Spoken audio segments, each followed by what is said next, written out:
স্বাগত জানাচ্ছি আরটিভি সন্ধ্যার সংবাদে। আপনাদের সাথে আছি আমি ফারজানা তানিম, আমি রিদওয়ানা বিনতে জলিল। অবশেষে মৃত্যুর কাছে হার মানল ৮ বছরের ছোট্ট শিশু আসিয়া। টানা ৭ দিন অচেতন থাকার পর বেলা ১টায় ঢাকা সিএমএইচে শেষ নিঃশ্বাস ত্যাগ করে শিশুটি।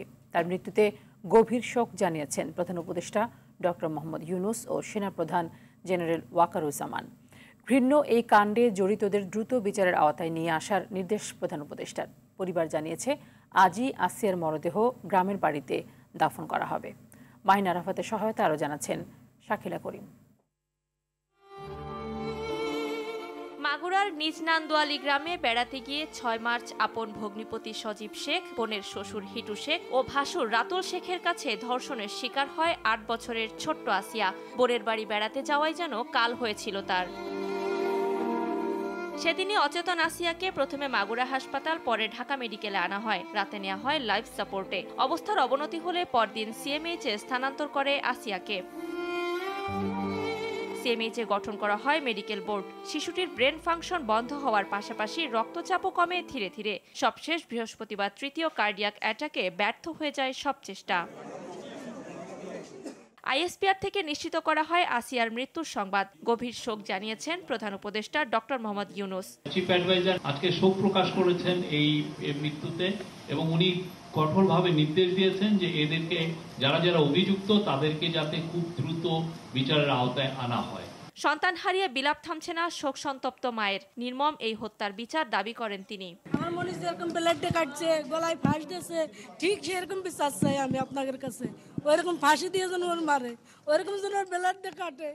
আমার যে না আমার লোককে যে কষ্ট দিচ্ছে না, আমি নিজে ইচ্ছা দেখতে চাই এরকম ফাঁস দিয়ে মোরা। মৃত্যুর সংবাদ পেয়ে সিএমএইচে ছুটে যান রাজনৈতিক দলের নেতারা। ন্যাক্কারজনক এই ঘটনায় জড়িতদের শাস্তির দাবি তাদেরও। আমাদের বোনকে আমরা যেভাবে হারালাম, এর জন্য যারা দায়ী তাদের সর্বোচ্চ দৃষ্টান্তমূলক যে শাস্তি, মৃত্যুদণ্ড, সেটাকে যে কোনোভাবে, যে 90 দিনের একটা সময় দেওয়া হয়েছে বেঁধে, এটার মধ্যে শেষ করা। সরকারের পক্ষ থেকে ইতিমধ্যে যে আশ্বস্ত করা হয়েছে, প্রতিশ্রুতি দেওয়া হয়েছে যে আইন সংশোধন করে হলেও অতি দ্রুত সময়ের মধ্যে দৃষ্টান্তমূলক একটি বিচারের মাধ্যমে গোটা বাংলাদেশকে এই মেসেজ দেওয়া হবে যেন আগামী দিনে আর কোনো অপরাধী এই ধরনের অপরাধ করার দুঃসাহস না দেখায়। আসিয়ার মায়ের করা মামলায় শুনানির পর 10 তারিখ থেকে মূল অভিযুক্ত বোনের শ্বশুর 7 দিন, স্বামী, শাশুড়ি ও ভাসুর প্রত্যেকে 5 দিনের রিমান্ডে রয়েছে। শাকিলা করিম, আরটিভি, ঢাকা। 7 দিনের মধ্যে মাগুরায় শিশু ধর্ষণ এবং নিপীড়নের বিচার শুরু হবে বলে জানিয়েছেন আইন উপদেষ্টা আসিফ নজরুল। সচিবালয়ে উপদেষ্টা জানান, আগামী সপ্তাহে শিশু ধর্ষণ এবং বলাৎকারের বিচারে বিশেষ ট্রাইব্যুনাল গঠন করা হবে। এদিকে নারী ধর্ষণ, নিপীড়ন এবং বিচারহীনতার বিরুদ্ধে বিক্ষোভ হয়েছে। আশিকুল আলম তার রিপোর্টে আরও জানাবেন। মাগুরায় ধর্ষণের শিকার হয়ে মৃত্যুবরণ করা শিশু আসিয়ার বিচার প্রক্রিয়া নিয়ে সচিবালয়ে সংবাদ সম্মেলন করেন আইন উপদেষ্টা আসিফ নজরুল। এ সময় তিনি বলেন, বৃহস্পতিবারই পোস্টমর্টেম প্রতিবেদন নেয়ার ব্যবস্থা করা হয়েছে। ডিএনএ স্যাম্পল কালেকশন সহ এরই মধ্যে 12-13 জনের জবানবন্দি নেওয়া হয়েছে। আমরা আশা করছি 7 দিনের মধ্যে বিচার কাজ শুরু হবে, এবং আপনারা জানেন অতীতে বিচার কাজ শুরু হয়ে 7-8 দিনের মধ্যে বিচার কাজ শেষ হওয়ার নজির আছে অব্যাহত শুনানির মাধ্যমে। 7 দিনের মধ্যে ইনশাআল্লাহ যদি আমরা বিচার কাজ শুরু করতে পারি, আমাদের বিচারক ওনারা সর্বোচ্চ দ্রুততার সাথে ন্যায় বিচার নিশ্চিত করেই বিচার করতে পারবেন। শিশু ধর্ষণের বিচার কাজ দ্রুত শেষ করতে বিশেষ ট্রাইব্যুনাল গঠনের কথা জানান উপদেষ্টা। উপযুক্ত বিচার নিশ্চিত করার জন্য আমরা স্পেশাল ট্রাইব্যুনাল গঠন করতে যাচ্ছি। ওই স্পেশাল ট্রাইব্যুনাল গঠনের বিধান থাকবে, যে স্পেশাল ট্রাইব্যুনাল কাজ হবে শুধুমাত্র শিশু ধর্ষণ আর বলাৎকারের ঘটনার বিচার করা যায়, যাতে দ্রুত করা যায়, যাতে এখানে সর্বোচ্চ রাষ্ট্রের মনোযোগ দেওয়া যায়। আইন উপদেষ্টা জানান, 5 আগস্টের পর অনেক পর্নোগ্রাফি ওয়েবসাইট খোলা হয়েছে, যা বন্ধ করা হবে। আমরা অবশ্যই সকল রকম ব্যবস্থা নিচ্ছি। আশিকুল আলম, আরটিভি, ঢাকা। 4 দিনের সফরে ঢাকা এসেছেন জাতিসংঘ মহাসচিব অ্যান্তনিও গুতেরেস। বিমানবন্দরে তাকে অভ্যর্থনা জানিয়েছেন পররাষ্ট্র উপদেষ্টা মোহাম্মদ তৌহিদ হোসেন। এই সফরে রোহিঙ্গা সমস্যাকে সবচেয়ে গুরুত্ব দিচ্ছে সরকার। প্রধান উপদেষ্টার প্রেস সচিব শফিকুল আলম জানিয়েছেন, রোহিঙ্গা ক্যাম্প পরিদর্শনে জাতিসংঘ মহাসচিবের গুরুত্বপূর্ণ সিদ্ধান্ত আসতে পারে। বিস্তারিত জানাচ্ছেন খান আলামিন। জাতিসংঘ মহাসচিব আন্তোনিও গুতেরেসকে বহনকারী এমিরেটস এয়ারলাইন্সের ফ্লাইটটি হজরত শাহজালাল আন্তর্জাতিক বিমানবন্দরে অবতরণ করে। বিমানবন্দরে তাকে অভ্যর্থনা জানান পররাষ্ট্র উপদেষ্টা মোহাম্মদ তৌহিদ হোসেন। পররাষ্ট্র মন্ত্রণালয়ে ব্রিফিংয়ে মুখপাত্র রফিকুল আলম জানান, জাতিসংঘ মহাসচিবের সফরে রোহিঙ্গা সমস্যার দ্রুত সমাধান চাইবে বাংলাদেশ। জাতিসংঘ মহাসচিবের এই সফরের মাধ্যমে রোহিঙ্গা জনগোষ্ঠীর প্রতি ক্রমহ্রাসমান মানবিক সহায়তা কার্যক্রম পুনরায় গতিশীল হবে এবং চলমান সংকটের দ্রুত গ্রহণযোগ্য সমাধান কল্পে আন্তর্জাতিক সহযোগিতা জোরালো হয়ে উঠবে বলে প্রত্যাশা করা যাচ্ছে।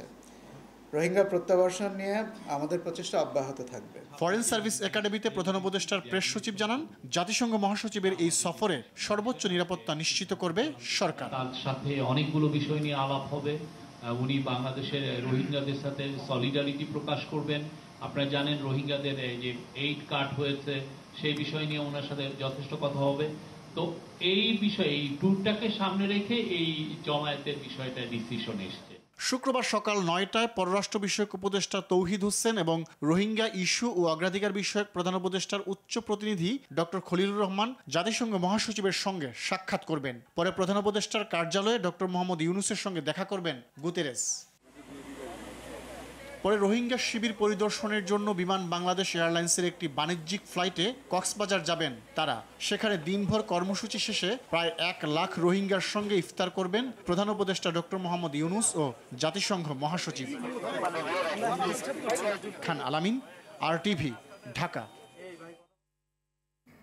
বাংলাদেশের নির্বাচন নিয়ে ভারতের মন্তব্যকে অযাচিত বলে মন্তব্য করেছে পররাষ্ট্র মন্ত্রণালয়। দুপুরে সমসাময়িক বিভিন্ন ইস্যু নিয়ে পররাষ্ট্র মন্ত্রণালয়ে এক ব্রিফিংয়ে এই মন্তব্য করেন মন্ত্রণালয়ের মুখপাত্র রফিকুল আলম।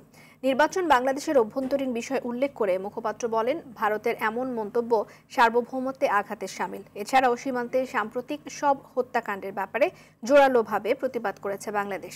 শেখ হাসিনাকে ফেরানোর বিষয়ে ভারতের পক্ষ থেকে কোনো সাড়া না মিললেও গঙ্গার পানি বন্টন ঠিকঠাক হচ্ছে বলেও জানান তিনি।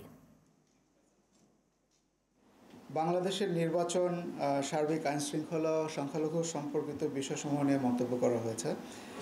বাংলাদেশ মনে করে এই বিষয়সমূহ একান্তই বাংলাদেশের অভ্যন্তরীণ বিষয় এবং এই ধরনের মন্তব্য অযাচিত এবং অন্য দেশের অভ্যন্তরীণ ইস্যুতে হস্তক্ষেপের শামিল। আমরা আশা করি যে ভারত সরকারের সংশ্লিষ্ট কর্তৃপক্ষ এই ধরনের মন্তব্যের পুনরাবৃত্তি রোধে প্রয়োজনীয় পদক্ষেপ নেবে। সরকারি প্রাথমিক বিদ্যালয়ের প্রধান শিক্ষকদের 10ম গ্রেডে 2য় শ্রেণীর গেজেটেড কর্মকর্তার মর্যাদা দিয়ে রায় দিয়েছেন আপিল বিভাগ। ফলে দেশে 30,000 শিক্ষক এই সুবিধা পাবেন বলে জানিয়েছেন আইনজীবীরা। সকালে প্রধান বিচারপতি সৈয়দ রেফাত আহমেদের নেতৃত্বাধীন আপিল বেঞ্চ এই আদেশ দেন। এর আগে হাইকোর্ট 2019 সালের 25 ফেব্রুয়ারি সরকারি প্রাথমিক বিদ্যালয়ের প্রধান শিক্ষকদের বেতন স্কেল 10ম গ্রেড করা সহ গেজেটেড পদমর্যাদা দেওয়ার নির্দেশ দেন।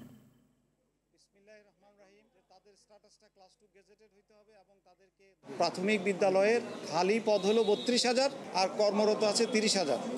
আর যেহেতু এই রায়টা হয়েছে এবং আপিল বিভাগের রায় বাধ্যকর, তো আমি মনে করি যে সরকার এই বেনিফিটটা এক্সটেন্ড করবে সবার প্রতি, যারা পিটিশনার হয়েছে তাদেরও এবং যারা পিটিশনার হতে পারেনি for the reasons beyond there control, তারাও এই বেনিফিটটা পাবে। দেশের প্রত্যন্ত অঞ্চলে চিকিৎসকের ঘাটতি মেটাতে বিশেষ BCS এর মাধ্যমে জরুরি ভিত্তিতে 2000 চিকিৎসক নিয়োগ দেওয়া হবে বলে জানিয়েছেন প্রধান উপদেষ্টার বিশেষ সহকারী অধ্যাপক ডাক্তার মোহাম্মদ সায়েদুর রহমান। সচিবালয় ব্রিফিংয়ে তিনি জানান, চাকুরিতে BCS স্বাস্থ্য ক্যাডারের বয়স 34 করার প্রস্তাব দেওয়া হয়েছে।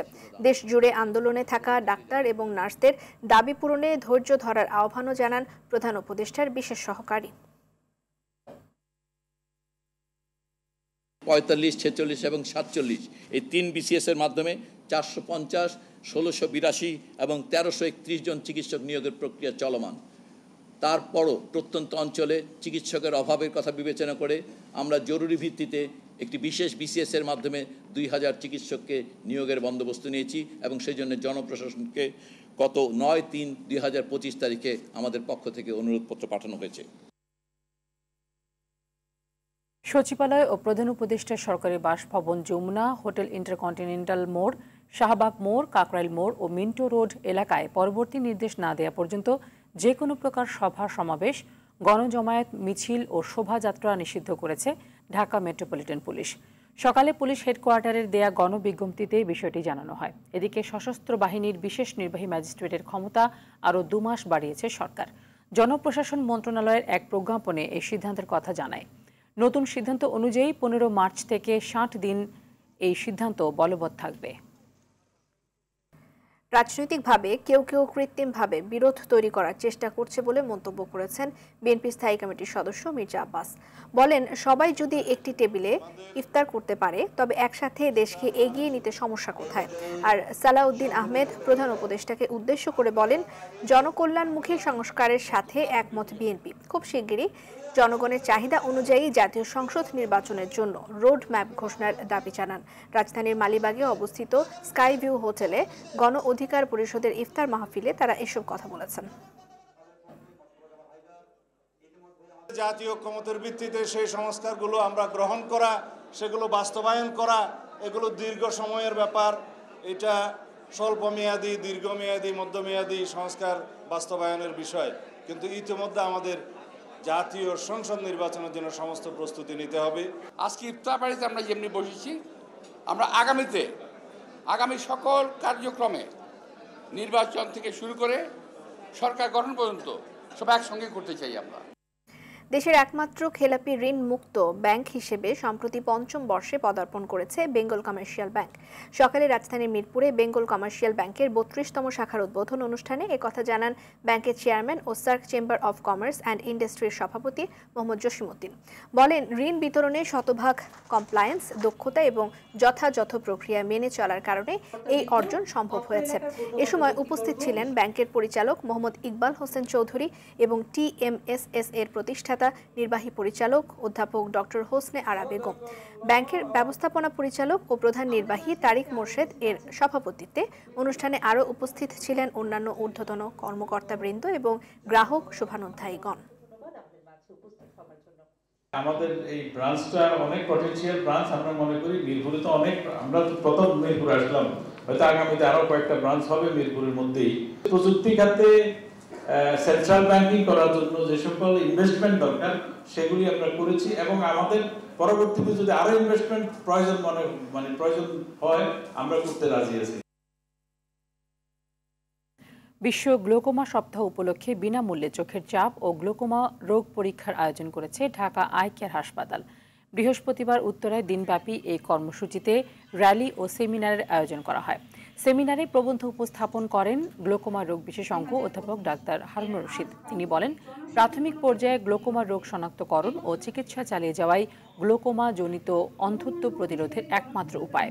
অনুষ্ঠানে চক্ষু বিশেষজ্ঞ ডাক্তার বাহাউদ্দিন মালিক, বাংলাদেশ গ্লোকোমা সমিতির সভাপতি অধ্যাপক ডাক্তার জাকিয়া সুলতানা শহীদ উপস্থিত ছিলেন। এছাড়া ঢাকা আই কেয়ার হাসপাতালের পরিচালক নাসরিন হেদায়েত, প্রধান নির্বাহী কর্মকর্তা AAM মাহবুবুল হক সহ অন্যান্য কর্মকর্তারা উপস্থিত ছিলেন। দেশের শীর্ষতম জীবন বীমা প্রতিষ্ঠান ন্যাশনাল লাইফ ইন্স্যুরেন্স কোম্পানির ইসলামী তাকাফুল বীমার 50তম শরিয়াহ কাউন্সিল সভা অনুষ্ঠিত হয়েছে। দুপুরে প্রধান কার্যালয়ে এই সভা অনুষ্ঠিত হয়। শরিয়াহ কাউন্সিল চেয়ারম্যান মাওলানা শাহ ওয়ালিউল্লাহ সভাপতিত্বে অনুষ্ঠিত সভায় কোম্পানির পরিচালক ক্যাপ্টেন আবু সাইদ মনির, শরিয়াহ বোর্ড সদস্য ডক্টর M শামশের আলী, সদস্য ডক্টর মাওলানা কাফিল উদ্দিন সরকার সালেহ, কোম্পানির মুখ্য নির্বাহী কর্মকর্তা মোহাম্মদ কাজিমউদ্দিন উপস্থিত ছিলেন। এছাড়া আরও উপস্থিত ছিলেন অতিরিক্ত ব্যবস্থাপনা পরিচালক মোহাম্মদ খসরু চৌধুরী, উপব্যবস্থাপনা পরিচালক প্রবীর চন্দ্র দাস সহ ঊর্ধ্বতন কর্মকর্তারা। সভায় তাকাফুল ব্যবসা উন্নয়নে গুরুত্বপূর্ণ দিক নিয়ে আলোচনা করা হয়। এ সময় ব্যবসার অগ্রগতিতে সকলেই সন্তোষ প্রকাশ করেন।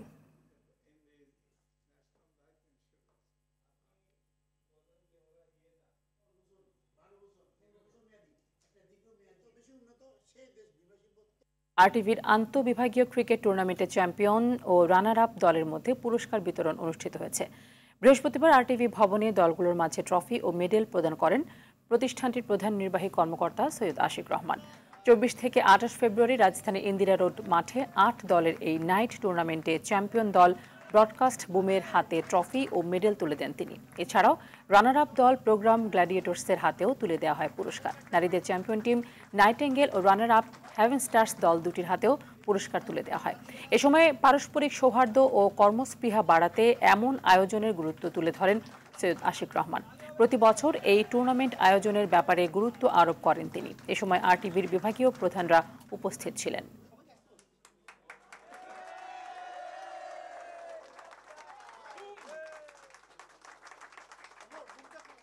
এটা একটা পরিবার, আরটিভি পরিবার। আরটিভি পরিবারের মধ্যে আমাদের এই খেলাটা কিন্তু আনন্দ, এখানে হার জিত বলে কিছু নাই। সবাই কিন্তু আমরা এখানে জিতেছি, সবাই এখানে খেলে মানে এই যে মনের যে একটা আনন্দ যে আমরা সবাই একসাথে খেলছি। ইনশাল্লাহ আগামী বছর আর একটু আগে শুরু করবো আমরা শীতের শুরুতেই, এবং সুন্দরভাবে আরও প্রফেশনালি আমরা শেষ করব। সন্ধ্যা সংবাদ এ পর্যন্তই। রাতের সংবাদ 11:15টায় দেখার আমন্ত্রণ রইল। ধন্যবাদ সবাইকে। ধন্যবাদ।